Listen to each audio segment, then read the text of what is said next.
9 people have been killed and at least 25 injured after a mass shooting in a remote part of the Canadian province of British Columbia. Police say the suspected shooter also died from what appeared to be a self-inflicted injury. An investigation is underway, but a motive for the attack remains unclear. The country's Prime Minister Mark Carney has ordered flags on all government buildings to be flown at half-mast for the next 7 days. An emergency alert was issued around 1:20 p.m. local time after police were notified of an active shooter at a high school in central British Columbia.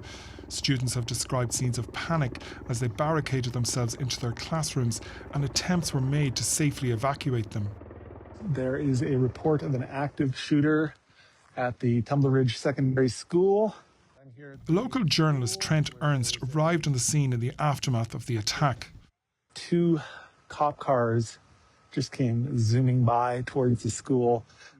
6 of the victims were found dead inside the school, and a 7th died on the way to hospital.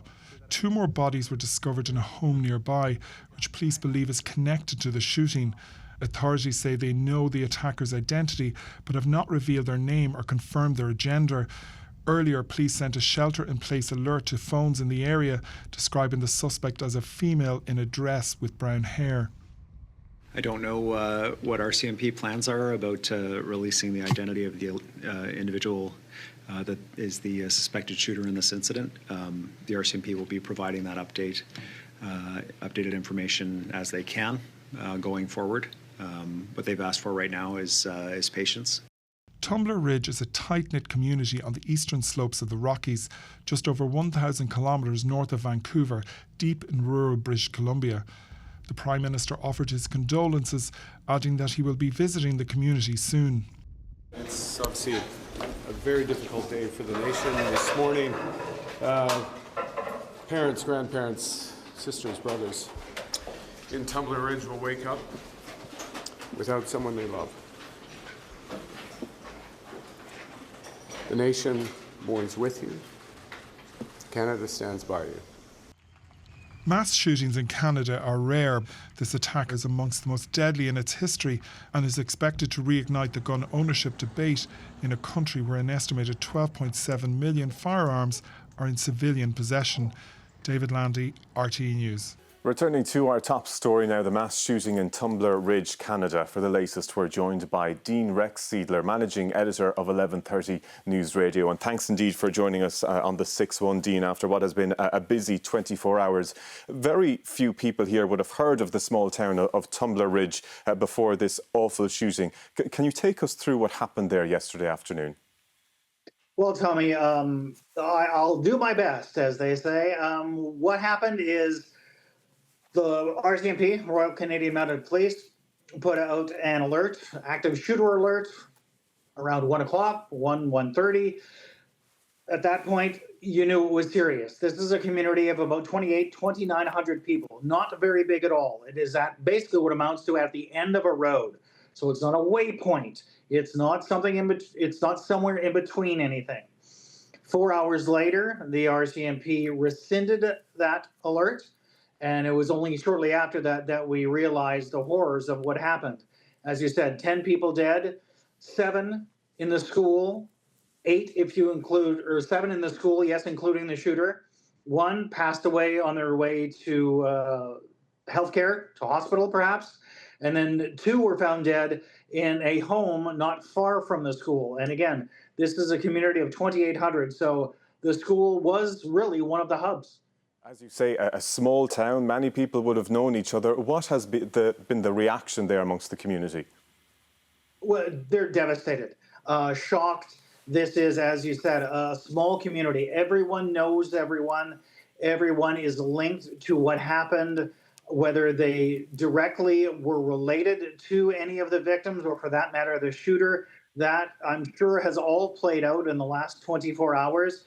Unfortunately, in terms of the information coming from the authorities, we haven't had much since a news conference yesterday evening. And then there was a news conference again from our Premier, David Eby, and our Solicitor General, Nina Krieger. That was at 8 o'clock our time. But we do have an RCMP news conference coming up in about a half hour, 45 minutes. So we hope to get a lot more information there. At this point, we don't even know the victims' names, identities in any way other than what's been posted on social media. And social media being what it is, of course, we are treating that very gingerly because, again, you don't know if someone is, well, trying to pull one over on you, despite the horrors of what's happened yesterday. Because there had been some confusion over the gender of the suspect, is that right? Yeah, there is.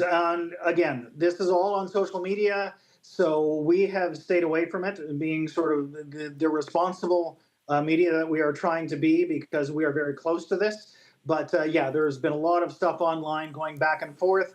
The original RCMP release talked about a female suspect in a dress, and this was when the active shooter alert was released yesterday. Nothing has been said since. And even in the news conference yesterday evening, the police shied away from identifying the shooter in any way. Unfortunately, we are used to hearing about mass shootings in the United States, not so much in Canada. How accessible are guns in Canada? Not very, and that's the short answer. Now, again, you are in a smaller community in northern BC, so hunting certainly is something that is done, and there would be a lot of guns up there. What sort of guns necessarily would have been used in something like this, who knows? Because we're talking, again, 10 people dead, 25 injured. This is not something that one could do slowly. And I'm trying to be very gentle with my words here. But, Canada has had a handgun freeze for years.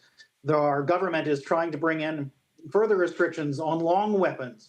And many of those in the farming community or in the hunting community are pushing back against this because they see some of these weapons as those that they would use for whether it's killing vermin or what have you around their farms or for use for hunting. But it is certainly a hot topic.